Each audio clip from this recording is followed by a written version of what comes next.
14. பாபாவின் சொல்லும் கருணையும் எங்கனம் குணமாக்க முடியாத வியாதிகளையும் குணமாக்கியது என்பதை சென்ற அத்தியாயத்தில் கண்டோம். இப்போது பாபா எங்கனம் ரத்தன்ஜி வாடியாவை ஆசீர்வதித்து குழந்தையை அருளினார் என்பதை விவரிப்போம். இயற்கையிலேயே ஞானியனது வாழ்க்கையானது உள்ளும் புறமும் இனிமையானதாய் இருக்கிறது. அவரது பல்வேறு செயல்கள், சாப்பிடுதல், நடத்தல், அவரின் இயற்கையான மொழிகள் எல்லாம் இனிமை வாய்ந்தவை. அவர் தம் வாழ்க்கையோ பேரானந்தம் மானுட உருப்பெற்றதாகும். தம்மை தமது அடியவர்கள் நினைப்பதற்கு வழிமுறையாக சாயி அதனை வெளியிட்டார். கடமை, செயல் இவற்றை பற்றி பல்வேறு கதைகளை அவர்களுக்கு சொன்னார். அது கடைமுடிவாக அவர்களை உண்மையான மதத்துக்கு இட்டு சென்றது. இவ்வுலகில் அவர்கள் மகிழ்ச்சியாக வாழ வேண்டும், ஆனால் அவர்கள் எச்சரிக்கையாக இருக்க வேண்டும். வாழ்க்கையின் நோக்கத்தை அவர்கள் பெற வேண்டும், அதாவது ஆத்மானுபூதியை. முந்தைய ஜென்மங்களிலுள்ள நல்வினைகளினால் நாம் இவ்வுடம்பை பெற்றிருக்கிறோம். பக்தியையும் விடுதலையையும் இவ்வுதவியை கொண்டு பெறுவது தகுதியுடையதாகும். எனவே எப்போதும் நாம் சோம்பலின்றி இருக்க வேண்டும். நமது குறிக்கோளையும் நோக்கத்தையும் பெறுவதில் நாம் எப்போதும் விழிப்பாய் இருக்க வேண்டும். நீங்கள் தினந்தோறும் சாயி லீலைகளை கேட்பீர்களானால் அவரை எப்போதும் காண்பீர்கள். நீங்கள் இவ்வண்ணமாக சாயியை நினைவூட்டிக் கொள்வீர்களானால் உங்கள் மனது அடிக்கடி மாறி ஓடித் திரிதலிலிருந்து விடுபடும். இவ்விதமாகவே சென்று கொண்டிருந்தால் அது முடிவாக சுத்த ஞானத்தில் இரண்டர கலந்துவிடும். நாண்டேடைச் சேர்ந்த ரத்தன்ஜி. இப்போது இவ்வத்தியாயத்தைச் சேர்ந்த ஒரு முக்கியமான கதைக்கு வருவோம். நைஜாம் சமஸ்தானத்தில் உள்ள நாண்டேடில் ஒரு பார்சி மில் கான்ட்ராக்டரும் வியாபாரியுமான ரத்தன்ஜி சாபூர்ஜி வாடியா என்பவர் வசித்து வந்தார். அவர் பெருமளவு செல்வம் சேகரித்து வயல்களையும் நிலங்களையும் பெற்றிருந்தார். ஆடு மாடுகள், குதிரைகள், போக்குவரத்து வசதிகள் இவ்வளவையும் பெற்று மிகவும் சுபிக்ஷத்துடன் இருந்தார். புறத்தோற்றங்கள் அனைத்திற்கும் மிகவும் திருப்தி வாய்ந்தவராகவும் சந்தோஷமுடையவராகவும் காணப்பட்டார். ஆனால் அந்தரங்கமாகவும் உண்மையாகவும் அவர் அங்கனம் இருக்கவில்லை. எவரும் முழுமையும் செல்வந்தராகவும் மகிழ்ச்சியுற்றவராகவும் இருக்கக்கூடாது என்பது பரலோக தீர்ப்பாய் இருக்கிறது. ரத்தன்ஜியும் இதற்கு விதிவிலக்கல்ல. அவர் தாராளமானவராயும் தான தர்மசீலராயும் ஏழைகளுக்கு உணவு உடையளித்தும் அனைவருக்கும் பல்லாற்றானும் உதவி புரிந்தார். மக்கள் அவரை நல்லவர், மகிழ்ச்சி நிரம்பியவர் என்று கருதினர். ஆனால் நெடுநாளாக தனக்கு ஆணோ பெண்ணோ எந்த குழந்தையுமே இல்லாததனால் தமக்குள்ளேயே அவர் மிக்க துயர் கொண்டவர் ஆனார். அன்பும் பக்தியும் இன்றி பாடப்பெறும் இறைவன் புகழ் குறித்த கீர்த்தனை போன்றும், பக்கவாத்தியங்கள் அற்ற இசையை போன்றும், பூணூல் அற்ற பிராமணனை போன்றும், பொது அறிவின்றி கலைகளில் பெற்ற சிறப்பறிவை போன்றும், பாவத்துக்காக கழிவிறக்கமின்றி செய்யும் தீர்த்த யாத்திரையை போன்றும், அட்டிகையற்ற ஆபரண அணிமணிகள் போன்றும் அழகற்றதாகவும் பயனற்றதாகவும் இருப்பதைப் போன்றே ஆண் குழந்தையற்ற இல்லறத்தானுடைய நிலைமையும் ஆகும். இவ்விஷயத்தை பற்றியே ரத்தன்ஜி சதா சிந்தித்து எனக்கு ஒரு புத்திரனை கடவுள் எப்போதாவது மகிழ்ந்து அருளுவாரா என்று ஏங்கினார். இவ்வாறாக அவர் கலகலப்பின்றியும் முகவாட்டமுடனும் காணப்பட்டார். உணவில் அவருக்கு சுவை ஈடுபாடு இல்லை.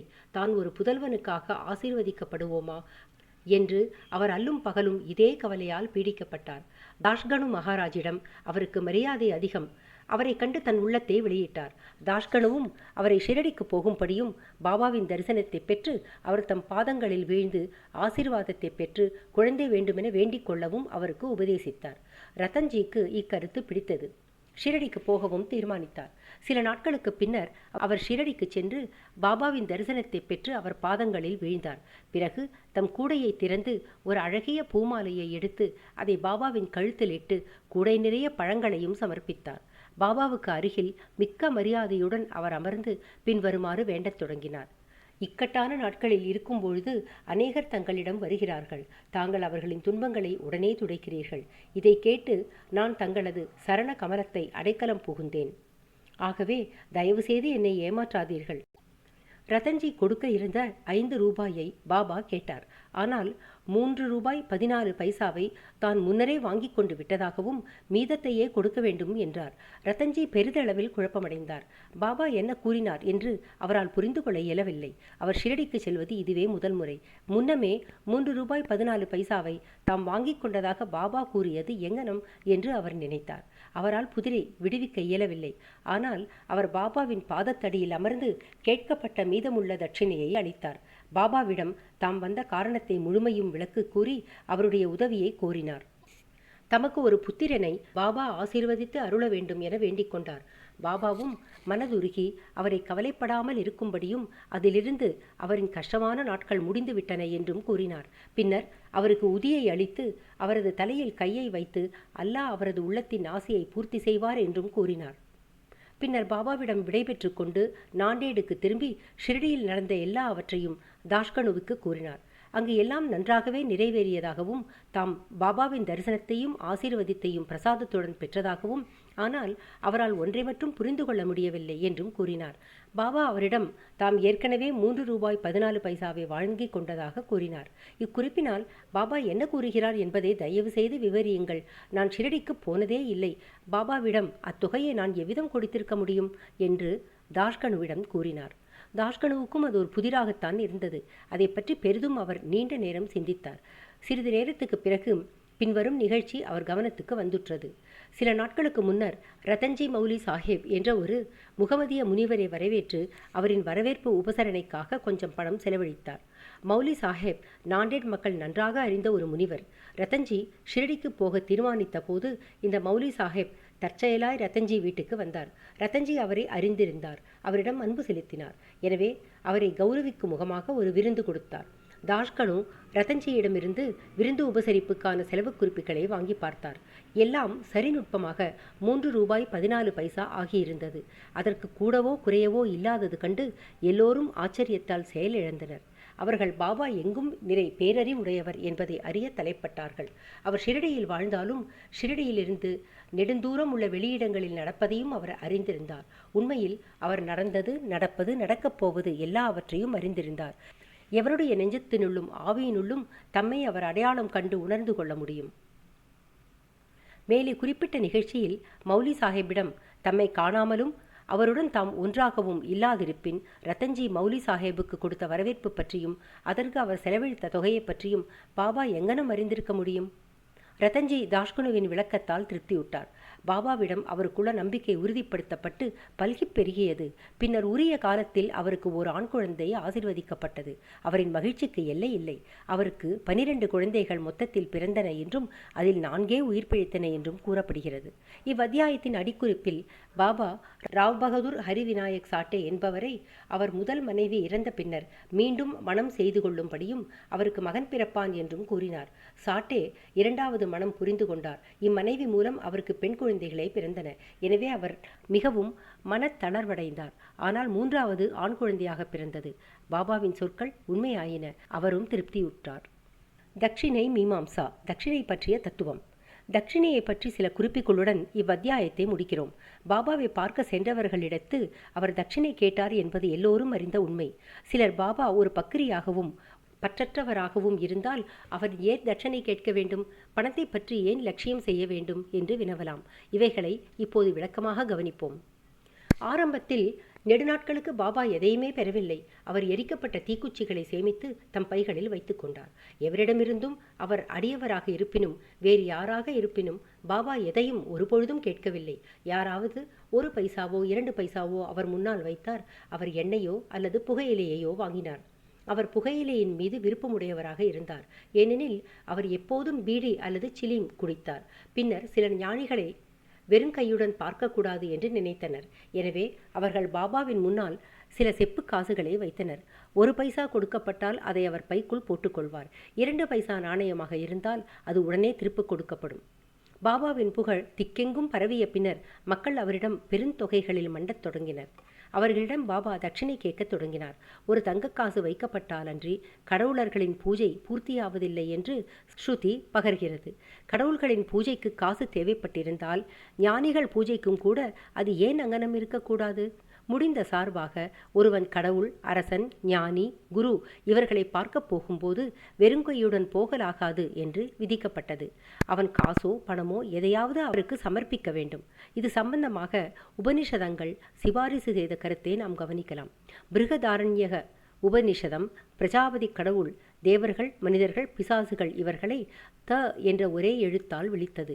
இச்சொல்லால் தேவர்கள் தாங்கள் தமம் அதாவது தன்னடக்கம் பழக வேண்டும் என்று புரிந்து கொண்டனர். மனிதர்கள் தானம் அல்லது தர்மம் செய்ய வேண்டும் என்று புரிந்து கொண்டனர். பேய்கள் தயை அல்லது பரிவு செய்ய வேண்டும் என்றும் புரிந்து கொண்டனர். எனவே மனிதர்கள் தர்மம் அல்லது ஈகை புரிய வேண்டும் என்று பரிந்துரைக்கப்படுகிறது. தைத்திரிய உபனிஷத்தின் குரு தனது மாணவர்களை தர்மத்தையும் மற்ற பல நற்பண்புகளையும் பயிலும்படி ஊக்குவித்து உபதேசிக்கிறார். தர்மத்தை பற்றி அவர் நம்பிக்கையுடன் கொடுங்கள், அது இல்லாமலும் கொடுங்கள், பெருந்தன்மையுடன் கொடுங்கள், அதாவது தாராளமாக கொடுங்கள், பணிவுடன் கொடுங்கள், பயபக்தியுடன் கொடுங்கள், இரக்கத்துடன் கொடுங்கள். தான தர்மத்தை அடியவர்களுக்கு போதிப்பதற்கும் பணத்தில் அவர்களுக்குள்ள பற்று குறைவதற்கும் அதன் மூலம் அவர்கள் மனது சுத்தமடையும்படி செய்வதற்கும் பாபா அவர்களிடமிருந்து தட்சிணையை கட்டாயமாக பெற்றார். ஆனால் அதில் இவ்விசித்திரம் இருந்தது. அதாவது தாம் வாங்கியதைப் போன்று 100 பங்குக்கு மேலேயே திரும்ப கொடுத்தாக வேண்டும். இவ்வாறு பல இடங்களில் நிகழ்ந்தது. உதாரணத்துக்கு ஒன்று சொன்னால், பிரசித்தி பெற்ற நடிகரான திரு கணபதிராவ் போடஸ் தனது மராத்திய சுயசரிதையில் பாபா தம்மை திரும்ப திரும்ப தட்சிணை கேட்டதும் தனது பணப்பையையே அவர் முன்னால் காலியாக்கியதாகவும், இதன் விளைவாக பிற்கால வாழ்வில் தமக்கு ஏராளமாக பணம் வந்ததால் தனக்கு பணத்தேவையே இருக்கவில்லை என்றும் கூறுகிறார். பல சந்தர்ப்பங்களில் தட்சிணைக்கு பாபா பண வகை சார்ந்தவற்றையே விரும்பி கேட்காத மறைபொருளும் உண்டு. 2 நிகழ்ச்சிகளை எடுத்துக்காட்டாக குறிப்பிடலாம். புரொஃபசர் ஜி நரகேயிடமிருந்து பாபா தட்சிணையாக 15 ரூபாய் கேட்டார். நரகே தன்னிடம் பைசா கூட இல்லை என்று பதிலளித்தார். அதற்கு பாபா கூறியதாவது, உன்னிடம் பணம் இல்லை என்பதை நான் அறிவேன். யோக வாசிஷ்டத்தை நீங்கள் படித்து கொண்டிருக்கிறீர்கள். அதிலிருந்து எனக்கு தட்சிணை கொடுங்கள். தட்சிணை அளிப்பது என்பதற்கு இந்த சந்தர்ப்பத்தின் பொருளாவது, நூலிலிருந்து நீதிகளை உய்த்துணர்ந்து அவைகளை பாபா வாசம் செய்கிற ஒவ்வொருவர் உள்ளத்திலும் இருத்தி கொள்ளுதலே ஆகும். 2வது சந்தர்ப்பத்தின் போது திருமதி தர்கட் என்ற அம்மையாரிடம் 6 ரூபாய் தட்சணையாக கொடுக்கும்படி பாபா கேட்டார். ஏதும் அவள் கொடுக்க இயலவில்லை என்று மன வருத்தம் அடைந்தாள். பின்னர் அவளது கணவர் பாபா 6 உட்பகைவர்களையே தம்மிடத்து சமர்ப்பிக்கும்படி கேட்டார் என்று அந்த அம்மையாருக்கு விளக்கினார். பாபா இவ்விளக்கத்துக்கு உடன்பாடு தெரிவித்தார். தட்சிணையின் மூலம் பாபா ஏராளமான பணம் சேகரித்தார் என்பதும், அவ்வளவு பணத்தையும் அதே நாளில் பகிர்ந்தளித்து விடுவார் என்பதும், அடுத்த நாள் காலை வழக்கம் போல் அவர் ஏழை பக்கிரியாகி விடுவார் என்பதும் குறிப்பிடத்தக்கது. ஏறக்குறைய 10 வருடங்களாக 1000 ரூபாய்களை தட்சிணையாக பெற்று வந்த பாபா பின்னர் மகா சமாதி அடைந்த போது அவரது உடைமையில் சில ரூபாய்களே இருந்தன. சுருக்கமாக, துறவையும் தூய்மையையும் போதிப்பதே அவர்களிடமிருந்து தட்சிணையாக பெற்றதன் முக்கிய காரணமாகும். பின்னுரை. திரு பி.வி. தேவ் என்பவர் ஓய்வு பெற்ற மம்லதாரும் பாபாவின் பெரும் அடியவர்களுள் ஒருவரும் ஆவார். அவர் ஸ்ரீ சாயிலீலா பத்திரிகை வால்யூம் 7 626 பக்கத்தில் தட்சிணையை பற்றி பின்வருமாறு குறிப்பிடுகிறார். பாபா எல்லோரிடமிருந்தும் தட்சிணை கேட்கவில்லை. கேட்காமலேயே சிலர் தட்சிணை அளித்தால் அவர் அதை சில சமயங்களில் ஏற்றுக்கொண்டார், மற்ற நேரங்களில் மறுத்துவிட்டார். சில குறிப்பிட்ட அடியவர்களிடமே அவர் அதை கேட்டார். பாபா தங்களிடம் அதற்காக கேட்க வேண்டும், அப்போதே தாம் கொடுக்க வேண்டும் என்று நினைத்தவர்களிடம் அவர் கேட்டதே இல்லை. பாபாவின் விருப்பத்துக்கு மாறாக யாரேனும் அதை சமர்ப்பித்தால் அவர் தொடுவது இல்லை. அந்த அடியவர் அதை அங்கேயே வைத்திருந்தால் அதை அப்பால் எடுத்துக்கொள்ளும்படி பாபா அவரை கேட்டார். பக்தர்களின் விருப்பம், பக்தி, சௌகரியம் இவைகளுக்கேற்றவாறு அவர் சிறிய பெரிய தொகைகளை கேட்டார். பெண்கள், குழந்தைகளிடமும் அதை கேட்டார்.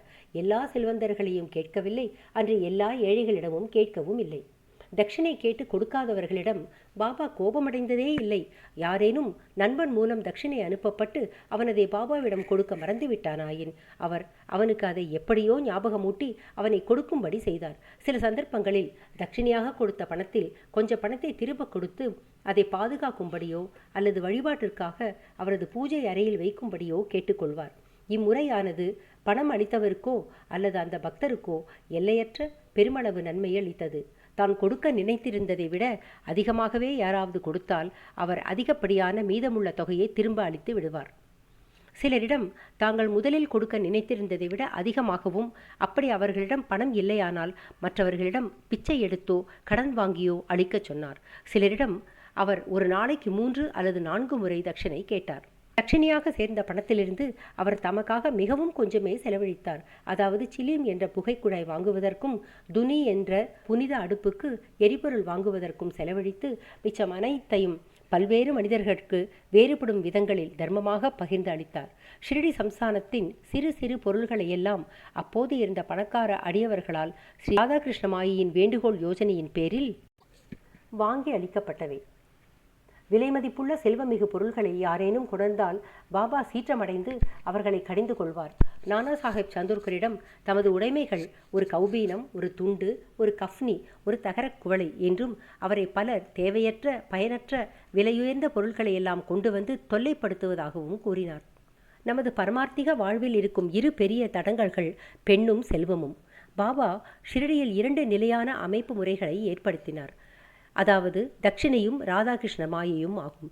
எனவே பக்தர்கள் அவரிடம் வந்தபோதெல்லாம் அவர்களிடம் தட்சிணை கேட்டார். பள்ளிக்கூடத்துக்கு போகச் சொன்னார். பள்ளிக்கூடம் என்பது ராதாகிருஷ்ண மாயையின் வீடு.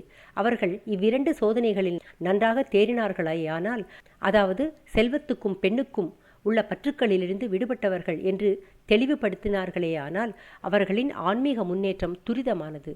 பாபாவின் அருளாலும் ஆசிகளாலும் உறுதியளிக்கப்பட்டது. திரு தேவ் கீதை உபனிஷதங்களிலிருந்தும் புண்ணிய கஷேத்திரத்தில் புண்ணிய ஆத்மாவுக்கு கொடுக்கப்பட்ட தர்மமானது கொடுத்தவருக்கு அதிக பலன் அளிக்கிறது என்பதை ஸ்லோகங்கள் மூலம் எடுத்து காண்பித்திருக்கிறார். ஷிரடியும் அதில் உறையும் தெய்வமுமான சாய்பாபாவையும் தவிர புனிதமானது வேறு என்ன இருக்க முடியும்? ஸ்ரீ சாயியை பணிக. அனைவருக்கும் சாந்தி நிலவட்டும். ஓம் ஸ்ரீ சாய்ராம்.